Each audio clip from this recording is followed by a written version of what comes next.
What is going on, you guys? It's your boy, the Phantom's Menace here, and we are back with episode 141 of the video game therapy series. I just finished raiding out another trial chamber for the Let's Play, and I'm very far away from home, so I figured I'd make good use of this time to at least try to do something. I'm kind of in one of these garbage moods today, where I don't know, I don't feel like being very, maybe it's just kind of an antisocial attitude. And I've talked before about how, like, how encouraged antisocial behavior is. Also, like, people being so fucking weird. And it's not even like, people will say that they don't like weird people. Well, that's not even true. They say they like weird people, but they don't like really weird people, right? They like quirky people, or like there's just a different word than like weird, because like weird in like a fun way versus like weird in like a creepy way, whereas like those can kind of be used interchangeably. Like if you say like even within the same sentence, you'd be like, oh, he was weird.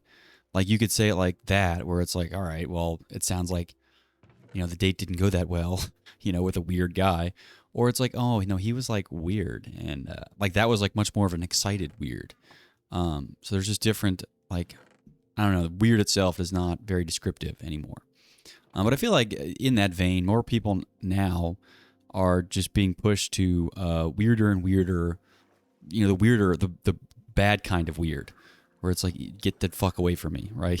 Like the, I don't know, people that collect weird shit, people that collect coins or whatever. I guess that's kind of mostly just like old people, but like collecting anything just seems odd.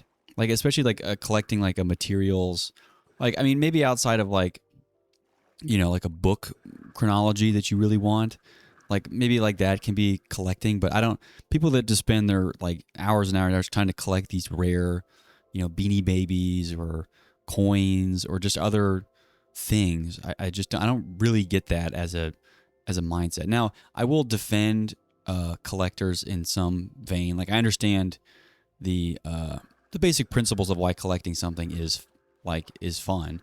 On one level, it's like, all right, well, like I get to see myself make progress towards a goal. Because like if you could collect everything in one afternoon, not much of a fucking collectible. Like that's not a very collectible item, right? If it's that accessible. So part of like accessibility is like, a part of the, I guess the draw is just that it's it's going to take a certain amount of time to actually collect all these things. You can see progress in the things that you collect over time.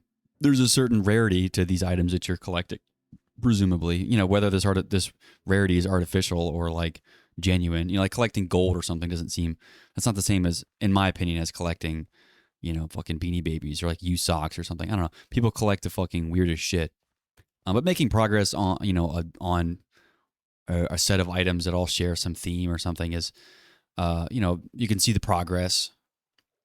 But my thing is just, maybe I'm just, people aren't collecting like, I guess you could be like a memory collector, or like a collector of, skills and other things. But most people just want to collect like junk, and that's my main beef with collecting as a whole. People that collect shit is that they're just accumulating more material items, which, again, unless it's like a very, very, I think my defensible things for collecting is like if they're very small items, so that they don't take up much space, or if they're not like gambling adjacent items, Beanie Babies are probably like a gambling adjacent item, where you're not like, it itself has no utility whatsoever. Like it's a useless, it's not really a piece of history. I mean, if you consider that history, I think that's kind of, we've already don't see eye to eye on something. But like, I could see somebody trying to collect like old computers, and of course this is just being from my perspective, defending that. But collecting old computers, like, oh, this is a piece of history. This is like the way computers used to work, and it, like, along with the weird collection of old computers that are just dwarfed by modern hardware, you can get kind of a history lesson with people that like have these has this large swath of knowledge, and the collection is just like really a representation or just something tangent to their with the thing of actual value, which is their giant swath of knowledge about the history of computers or whatever, which may not seem very useful to you, but I would argue is in some vague, holistic sense, is useful. Whereas, like, you collecting a rare Beanie Baby that didn't require any historical knowledge or really anything besides your wallet, right? And I think that like collecting those kind of things, I think are stupid. Whereas again, collecting items that don't take up a ton of space, ideally aren't super cost prohibitive, or just if they are, it's just like, you know, I don't know, something that is worth that price maybe.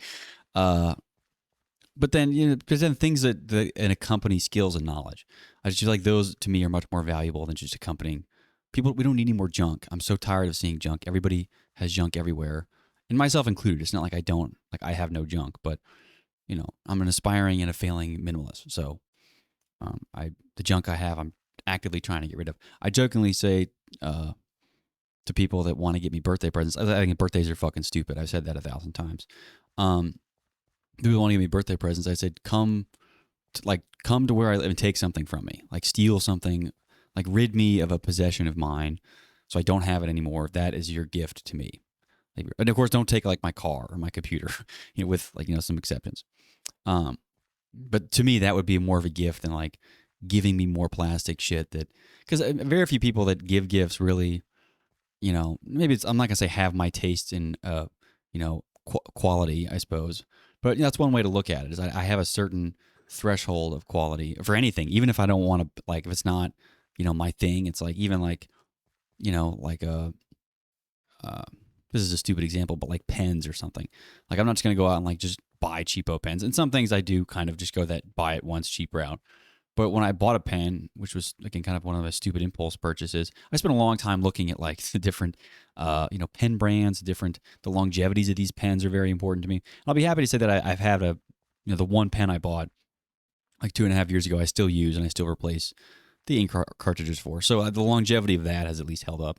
I've had to clean it a few times, but there's a certain like, I appreciate this, like the effort that they put into this pen. I don't mind paying a little bit more if it's something I'm going to have for a long time. But I think people that buy gifts tend to not have a pretty bad idea of longevity, right? They don't really know. They're not thinking about things in a very, very long term. It's like, I don't want to make like a 1 year, 2 year purchase. I want like 20 or 40 year purchases. Because it's the irony of that, the longer something's been around is the longer it'll be around. Which again is kind of literally sounds oxymoron-ish, but is true in the sense that like something that lasted 10 years, the odds of that lasting another 10 years versus something that only lasted 1 year is much higher.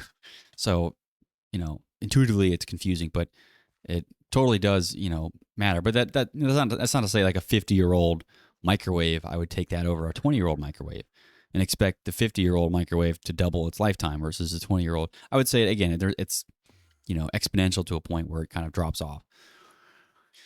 And I guess beyond that, beyond 20 years, I could hardly care about the differences. But yeah, anyway, yeah, I'll move on to something else. There's this like people. I'm not gonna say people. I don't even know who I'm talking about here. There's a you see this a lot with like companies that the valuations go through the roof, or they're like raising a bunch of money, or their valuations go crazy, or just like the growth of certain things. It's always like this hockey puck graph, and like everyone knows that is unsustainable. You can even look at the S&P 500 the last 50 years and kind of see this almost like it's a little hockey puck-ish. It's a little close to a hockey puck, which just kind of shows that it's not it's probably not good, right? It's kind of some sort of call it a bubble, call it unsustainability, irresponsibility, whatever you want to call it. Regardless, it doesn't seem very sustainable. Same with any of those. Like the growth of a company is like it's basically like with any of those hockey puck graphs, you're really just trying to ride until the end of the stick, and then you get off, right? It doesn't show the other end of the hockey puck going to zero. It's kind of the pitfall after the hockey puck.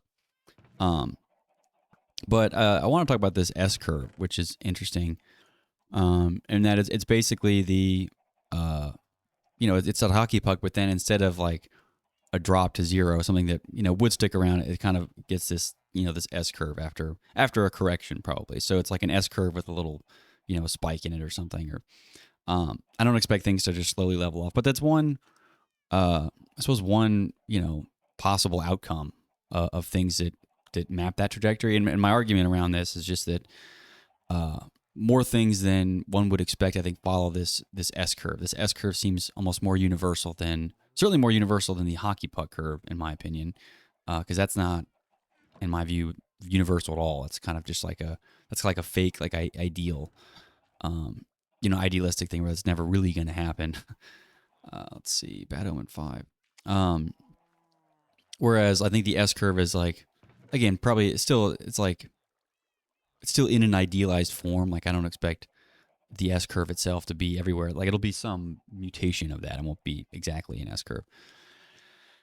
But that I think is more universal than this hockey puck graph. Um, but I don't even know what other examples I was supposed to have in mind with that. But I don't know.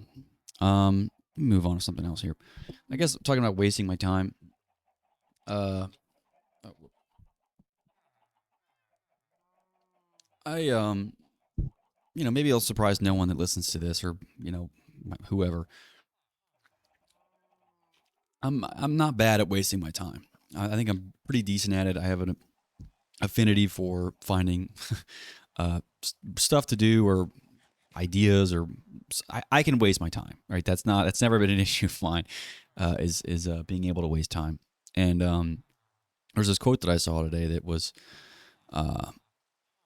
very. I liked it. I guess I guess that's the simplest way to put it. I just like the quote. I don't have to say that it's like this perfect quote, but I'm sure there's holes in the logic. But regardless, it's still I think it's pretty great. So let me not butcher this. It's not even that hard of a quote. I don't want to put this up. You waste years by not being able to waste hours, and I think the obvious meaning of that is just that somebody that is unable to occupy like their attention with no incentives, because I think the world is full of incentives and things trying to pull your attention away from whatever it is that you might want to think about with nothing. Because presumably, if people didn't have work, like you would think about something. Now, some people they take the whole Office Space approach where they're like, well, no, I would literally do nothing. Like I would just watch TV or I would do nothing. I guess one argument is like doing drugs is still doing something technically, but regardless, I would reason to believe that left to your own devices, and again with maybe the proper mindset, you'd eventually maybe the few weeks you actually take a vacation and relax and just kind of like chill out or whatever, and and actually kind of do the nothing. Um, but eventually you would come around to begin to think about something. And thinking about things is one thing, doing them is another, obviously. But I would argue, and I would hope that eventually you'd come around to action. You'd actually come around to doing something with whatever I guess your wasted time. Putting that in quotes.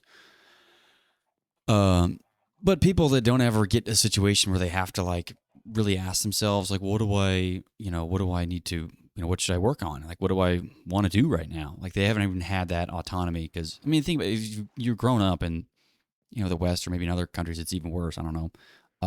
But you follow directions in school for however long, and then you go to college, and then you get a job after college, and then there's no point where you're like, there's never a inbuilt time, that you're just like, someone's like, all right, well, what do you want to do?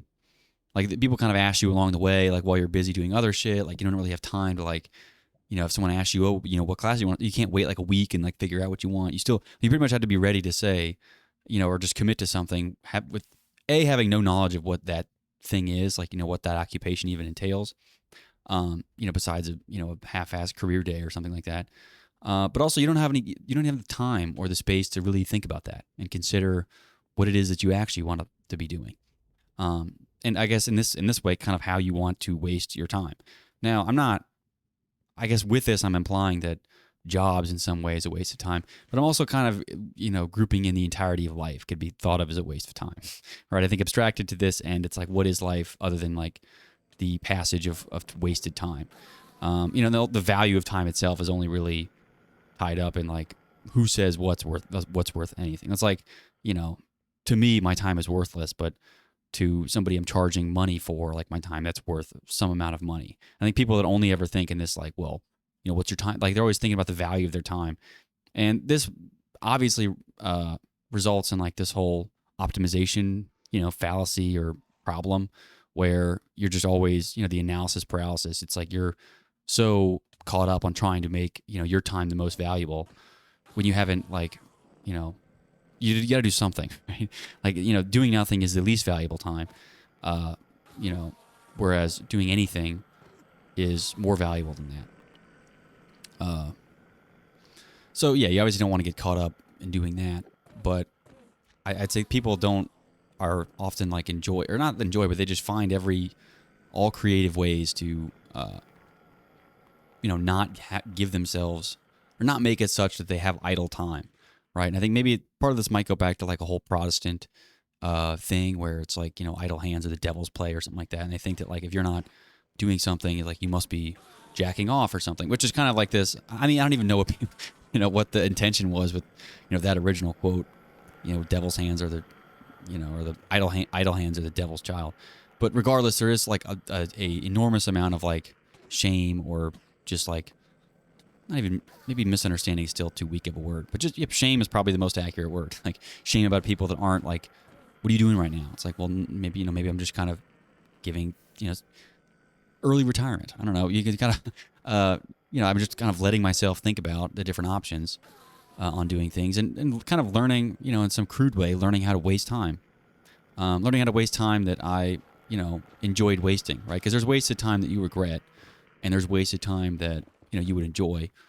So, I'm sure, video games or, football or something, or whatever else that you would think that you would do with time that you got to waste, would you have enjoyed wasting that time, and I think if you get to a point in your life where you're, able to enjoy the time that you waste and have figured out how to waste time, that it's possible that doesn't ever become, that can be, all your time can be time that you're quote unquote wasting, but, it's put to a good use. You see this with like people that, not to bring YouTube channels into it, but people that have like hobbies that do stuff and they made YouTube videos on it. And then all of a sudden everyone's watching it. And then, next thing you know, like what they do for fun to waste time is like, they make more money doing that than they did, as a spreadsheet or whatever. So I think, and I think those are, and I'm not even mad at those people, for doing that, or even for like, monetizing a hobby. Although generally I think monetizing hobbies is a bad idea. But, at the the reason I would respect them is that they figured out how to, how to waste time appropriately and waste time in a way that, oh, fucking shit. Damn it, I do that every time. Anyway, they've just gotten good at wasting their time, and they know how to waste their time. Besides that, you'll sit around and, for years and just kind of, wait until you have time to waste, and then you're not even sure what to do, right? Some people think I see this older in age where they're like, well, I can't wait to get older and like, do this X, Y, Z. I've always wanted to do this since I was a child, or like play with trains or something like that. But it's like you never keep in touch with that part of yourself, so it's kind of gone. Not to be all Michael Jackson pedophile, but at the same time, there is a certain amount of like keeping your childhood. There's parts of the childhood ignorance and just the child experience that I think we should carry on to adulthood. Curiosity and humility being one of them, because and humility, not to a sense that we'll do whatever anybody tells us, not like subservience. I think that's a different dimension of humility. But I think humility, and just like even the humility to be able to ask questions, I think that is a certain degree of humility that we don't really, I guess recognize as, coming from a place of humility and not just, curiosity. We kind of separate those. But I think in order to be curious, you must first like put aside answers to questions that you don't even know you had yet, because you want you want to be able to ask those questions, the obvious questions sometimes. Like I've said, like ask the stupid but not the obvious questions. Maybe I got that backwards. I don't know. You can look at one of my old videos. Yeah.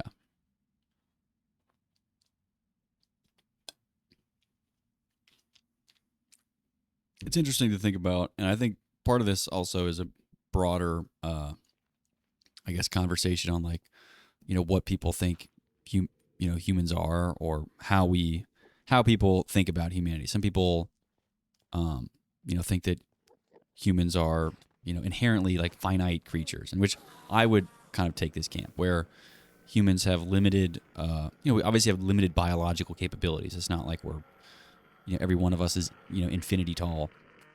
But even so, I think we also have limited, like biologically limited, physical needs and things.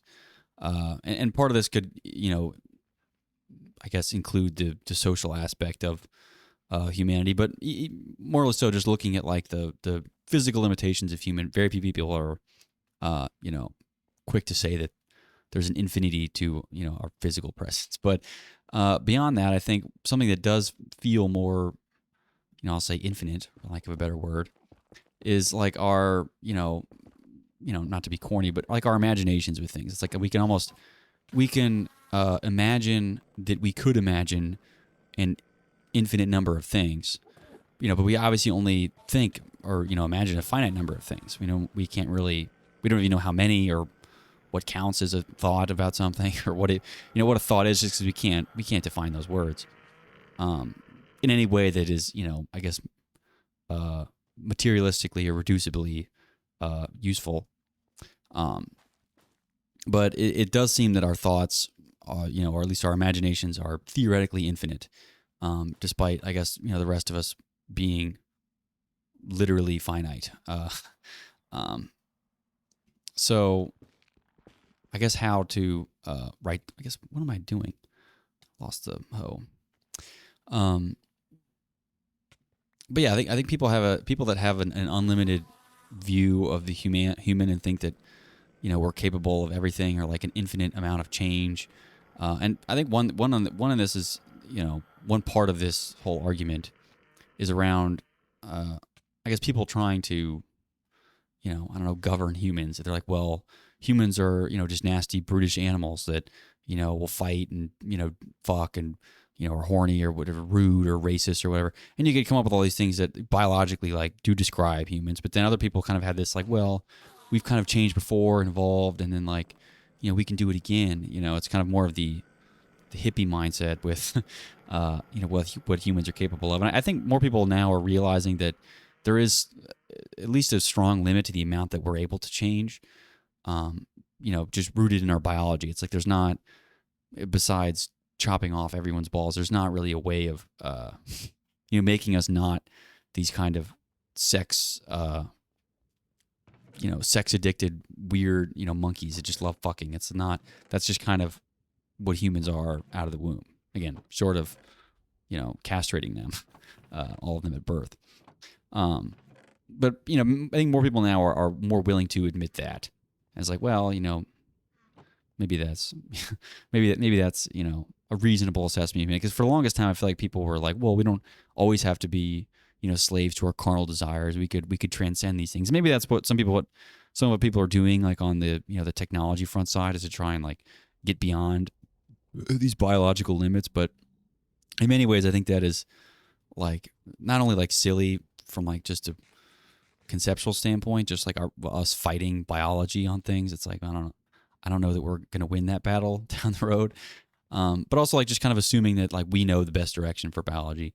Whereas I'm not defending our sometimes our egregiously horny acts, but many of our biological instincts and things were developed over that time for a good reason, and we shouldn't just Chesterton's fence it and jump into some weird techno future where everybody's genderless or something.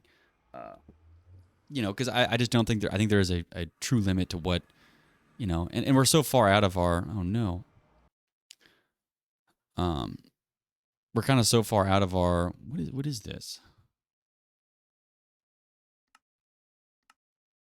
I don't know. It's weird. I don't know what that was. My colors were all fucked up. I kind of forgot what I was talking about already. Oh, it's just about like the infinitude of like not assuming, but like hoping that humans in some way can be these like, I'll even say like these infinite creatures, and not like things that are inherently always going to be hardwired. Like if I had to choose a side on the battle, of, I'll say like scientists, for lack of a better term, versus, or science/technologists versus, like human biology. Like even in terms of time, it's like we don't stand. In order for us to evolve, like into whatever, technologists could think that we can evolve to, I think the amount of time that we would need would, dwarf so many of it'd be like millions of years, or not, maybe not millions, probably millions, but even that would be just to adjust to changes in the last, even like changes up until 1980, right? Whereas like the new changes from 2000 and 2020 would take an additional, thousands, tens of thousands, hundreds of thousands of years to like for us to, I'll say like adapt properly to that environment. Just because biologically we didn't evolve for that. Now maybe if you have a whole different conception and you think we were born yesterday, we come from eggs or something, there's a different, I'm kind of assuming that they're, my counter argument here is a one from evolution. It's not like they don't, I guess, believe in that. If there is alternative conceptions of things that we are, and you went to hyperspace and you talked to Jesus or whoever the fuck, and he said that humans didn't evolve over millions of years, and instead we just like we can change tomorrow. You can change. I just don't. Beyond the preponderance of evidence I see with humans in front of me, it's like there's very little we can do to overcome what, in a lot of ways, are our most brutish instincts, right? Like being horny, hungry, all that stuff is not things that are overly overcome. With drugs or not. Drugs might be our best, like the best weapon we have against our own biology. But then I think it's always worth asking the question, like, why are we doing this? We've just created this environment that's so like ill-suited for, holy crap, ill-suited for a modern man that, it's no wonder people are trying to question, like, well, I guess how much could we change to try and adapt to this? Because trying to change the world a lot of times feels, impossible.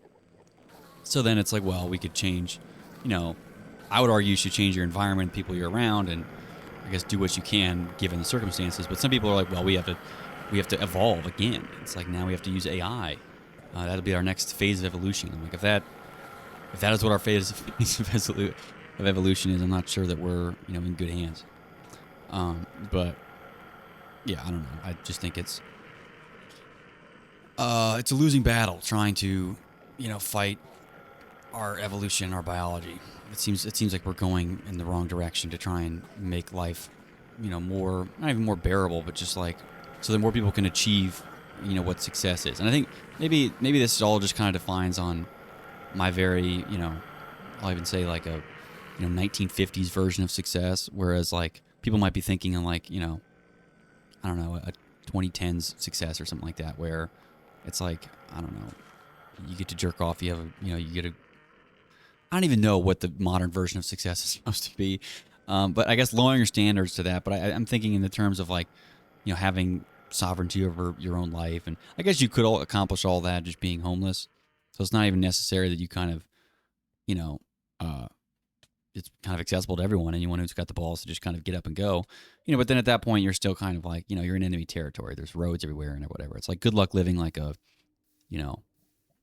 Neanderthal or something, or, no one's giving you, land buybacks for that. I guess sort of opening a casino or something. There's not really much else you're going to do on, land that you're reclaiming, as you're going back to some pre-industrial person. The other thing is like, once you're born into something, it's not like I guess the closest that I could do is just like, all right, I'm going to go Amish.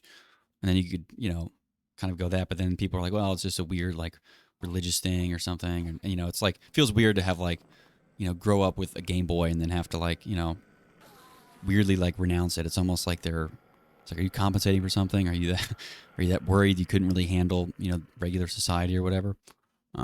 Which again, isn't what I would say is the case if I went Amish, but it's what people would kind of assume and think. And maybe that's the point of being Amish, is to not care.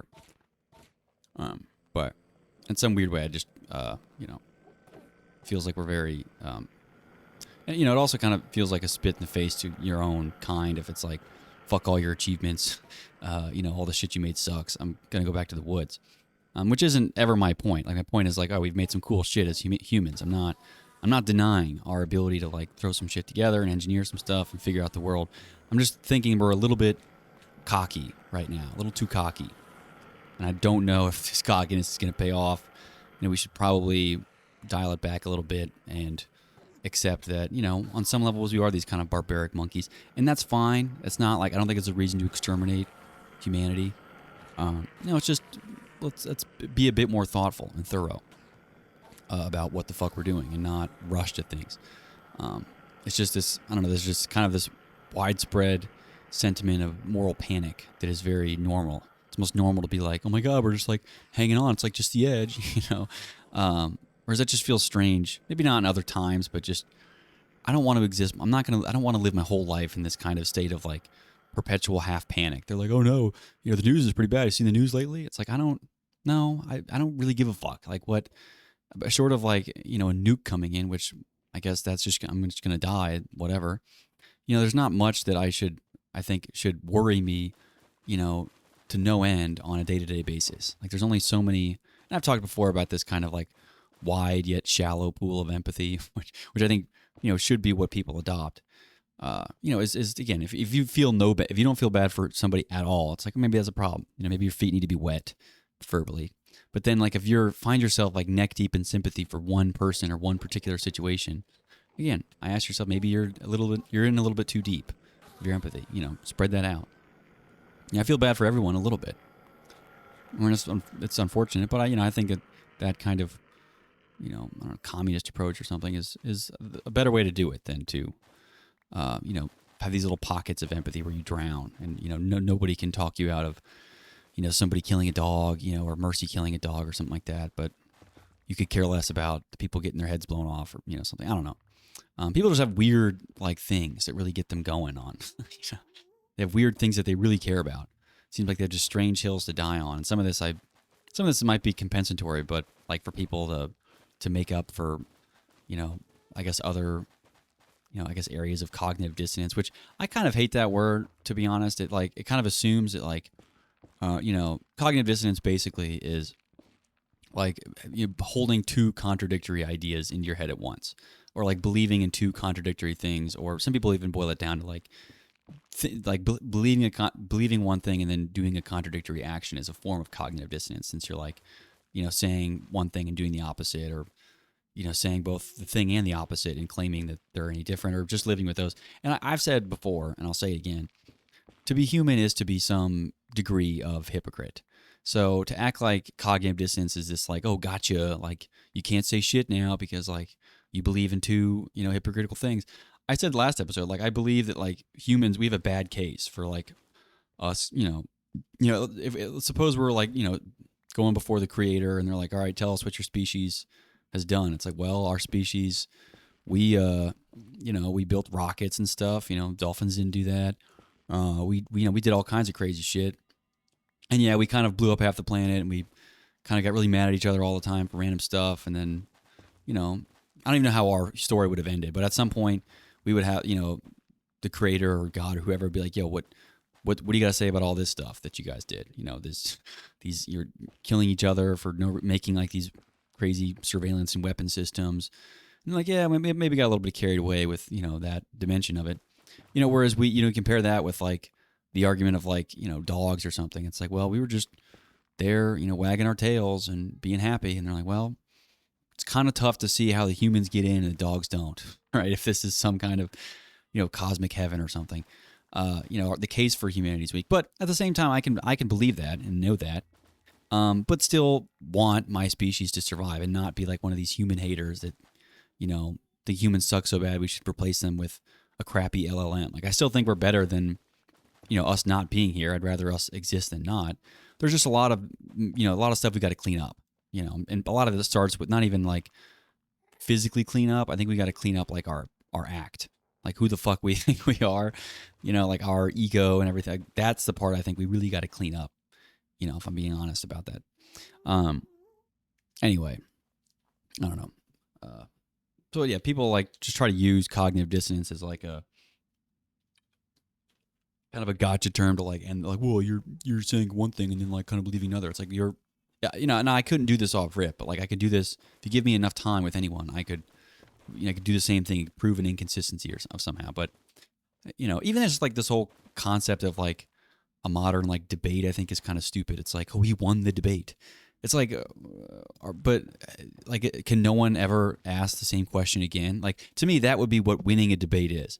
Like, if you had a debate on like, I don't know, is red better than blue or something like that.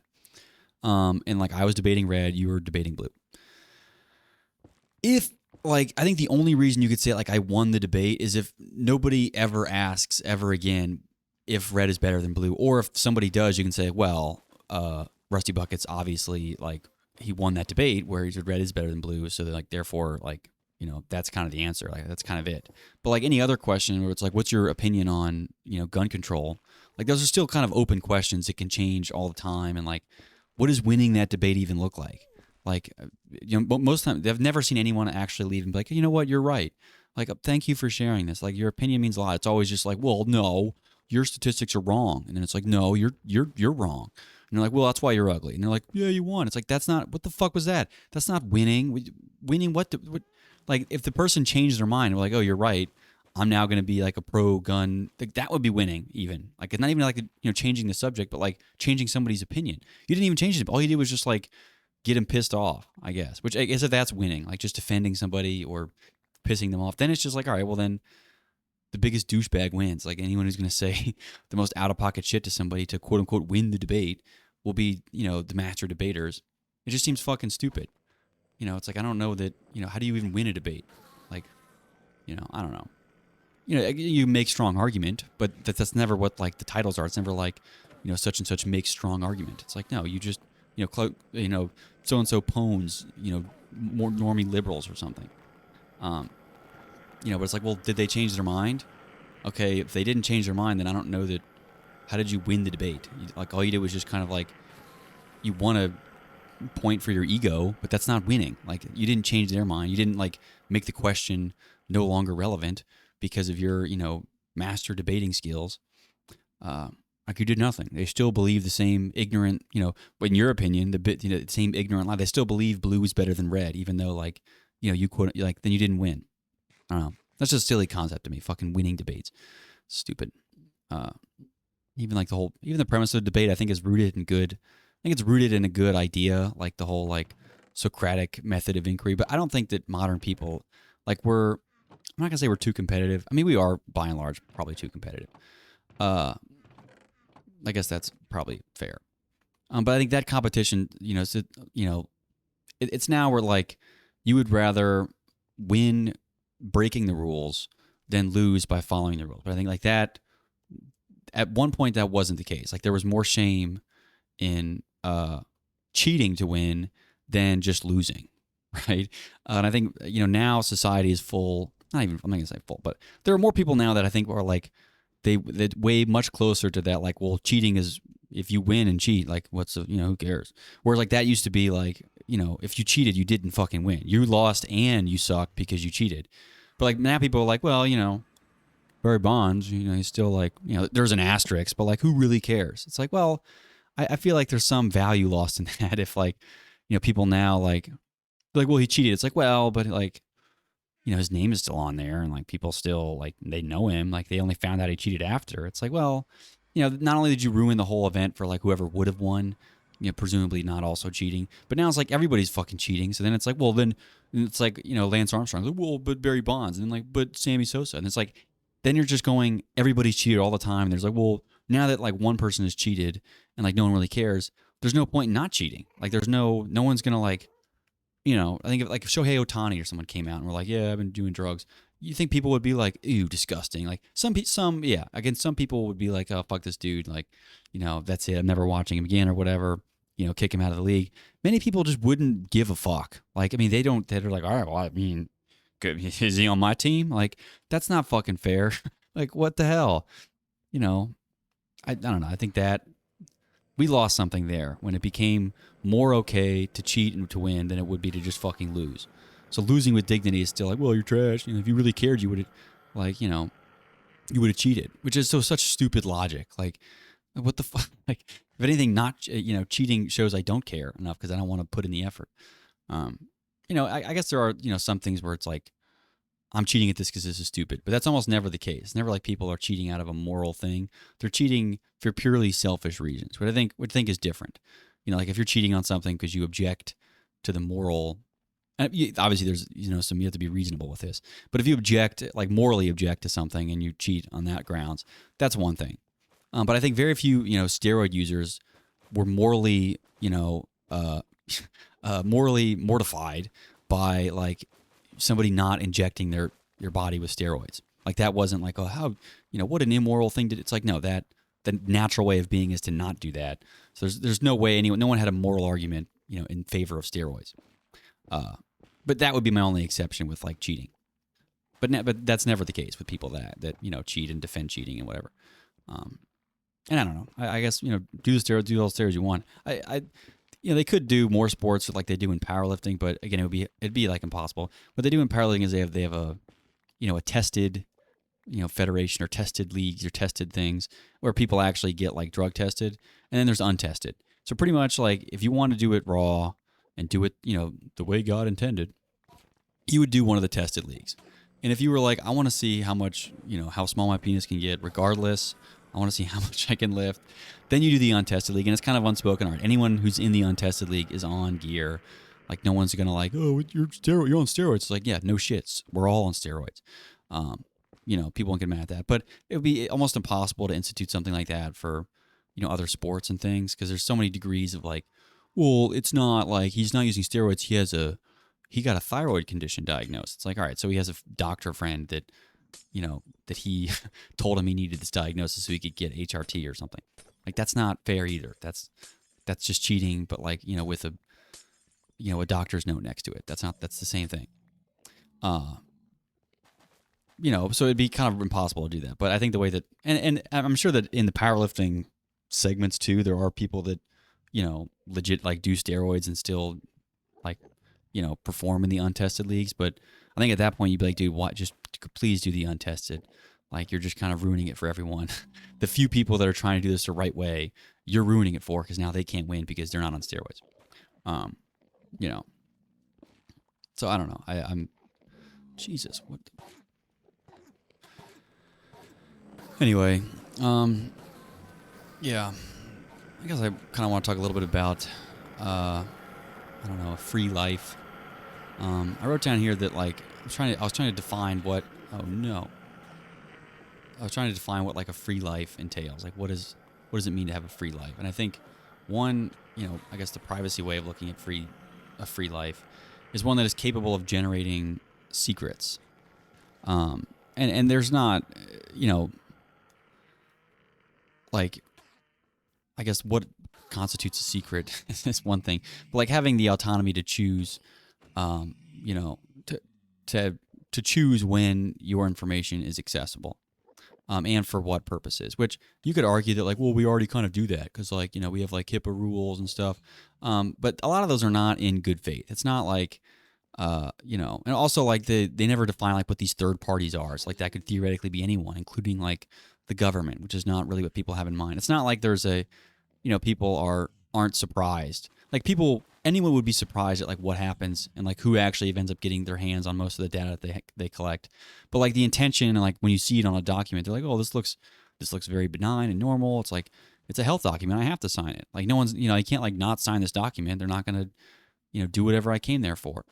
But it's never like it's obviously written up in a way that, of course, legally protects their ass, but also just like would functionally extend to allowing anyone at any time to use anyone's data for any purpose, as long as they have the money or the leverage, I guess, to stiff arm, the people with the money, or they just steal it, because they're bad at holding the data, and not to say that it's an evolving field. I know that.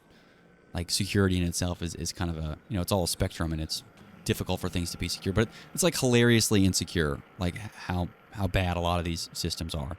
Like websites that still run on ancient versions of WordPress, and you think like whatever jackass set it up that way would want to know like, oh, is my old ass website from 2015? I guess people like they work in different horizons. Like where if you used to be a farmer, you set up a website selling honey or something. And you're used to things that last a really long time. People buy honey off your store, and you paid somebody, $1,000 to set up a website for you, and that still is working 10 years later. You're never really gonna that guy's not the guy in there doing, sudo Pac-Man SYU. He's not updating his system every fucking time he goes in there. So I understand from that perspective if you're just like someone that doesn't really work with computers, but many times it's not these mom and pop shops that are getting raided. It's like these giant, enormous companies that theoretically have entire teams dedicated to security and user privacy and things like that. But it's like, I don't know what. And it's not like I can say that like, well, anytime they get hacked, it's like, what the fuck's your point of your job if you got hacked? It's like I understand that like things can happen even despite great preparations, but it's like comic how fucking bad it's always a giant company with a huge data breach that was like either illegally or completely like wrongly storing information. This kind of it draws a parallel between like cheating to win versus just losing with integrity. Now it's like, well, the fines are less. It's like people don't care if you were caught doing a shitty thing, like the fine is, versus like you not doing a shitty thing in the first place. There's no praise for like companies not being a piece of shit, but the companies that are pieces of shit are like getting penalized, but then not really as much. Like they earn way more being pieces of shit, but just like paying the fine than they would like doing the right thing and not fucking people over. So they're like, all right, we'll pay the fine. Same as cheating. So it's kind of like the equivalent of, just being like, well, if you want to play, you got to cheat. There's no way around it, which I think is just it's the backwards way of doing things. Because there's just fucking no penalty for anything. They store data in like an unencrypted SQLite database, and then they're somehow shocked that people get their hands on it. And like the safest data is stuff that's just not even collect in the first place. I think that's like one big red pill that people can take away is just that like people are like, what are they gonna do? Like they gotta store their data somehow, and it's like bad stuff happens. It's like I know, but any like the axiom is any data that is collected will eventually be misused. And it's like if it hasn't been misused yet, like whatever data is being collected, it will eventually by somebody. Whether it's like, in their terms of conditions, which can change every day or not, like it eventually will be misused. And like the safest form of data is data that is never collected in the first place. It's a data that doesn't exist because you didn't collect it. So like collecting less that's the real red pill. It's like these companies don't need all this data. It's like the less data that they have, period, the better. Now, there's like, there's some short exceptions. Maybe like your doctor should know if you have pre-existing conditions. But that's never what the fuck I'm talking about. Like people, like they try to extend like, Target, monitoring your shopping purchases with like your doctor knowing that, you have eczema or something. Like these are not the fucking same. You're comparing, it's the wrong fucking scope. But tend to put that in the same thing. Well, they have to know. What am I going to do about my psoriasis? Nothing. You're ugly. Anyway, yeah. I guess I only have a few minutes left, so maybe I'll just talk about this, recent Let's Play video that I'm going to make. It's more of an exploratory episode where I'm trying to get all these armor trims, and I'm going to set up this area in the center of the village, because I wasn't really sure what to do with that area for the longest time. But I think a good thing to do would be to turn it into this, like, showcase of the different armor trims and things in game. Let me see. Let's go take a look at it. I mean, ideally, someone's just going to watch the fucking video that I make, but in the case that I don't, this is the stupidest way I've had to burn fucking 5 minutes. I don't even know why this thing has to be over 50 minutes. I'm not gonna post a video that's 49 minutes and 55 seconds. But yeah, like they're gonna have each of them's gonna have their little area up here. I'm gonna do this much better, but I want to get all these armor trims, because I don't even know why they're not even. It's just a cosmetic thing, and I actually don't even mind if Minecraft continues to add these like kind of bullshitty cosmetic things, as long as it's never like a pay to play thing. I think once it becomes like a pay to play or like where you're actually locking items behind some kind of paywall or something, which I don't think they have the balls to do. I wouldn't be surprised if they did, but I don't think they have the balls to do. But besides that, these dumb cosmetic things, you can add as much as you want. It's just kind of, just bloats the game and gives late game players something else to do. But I think there's already plenty. There's already so many, I don't know. It already just feels like there's a lot that, that you could do. You don't really need much more stuff. And I think some people, when, it's like these other games that are so complicated, they have like, different, spawning class. And people that like are going to go hard as fuck on games Whereas I think Minecraft kind of always hit that niche of people that, you could kind of have no context and like pick it up and start playing. Like things should be somewhat intuitive. It's like, all right, well, to build a house, I'm gonna like punch a tree, and then I can collect these blocks, and oh, it's Minecraft. Maybe I'll go like mine and I'll craft some stuff. Like that's kind of it's the obvious implication of things. But then, you don't want to turn into some like fucking Dark Souls game where people are like, well, you got to go with a wizard class, and like I don't even know what these. I just want to like zone out and play a game for 30 minutes. What the fuck? I have to memorize, 40 different battle cries to play this, this ugly character, this woman who somehow has 4,000 HP. You're like, what the fuck? You know, why is the woman the best character? Doesn't make any sense.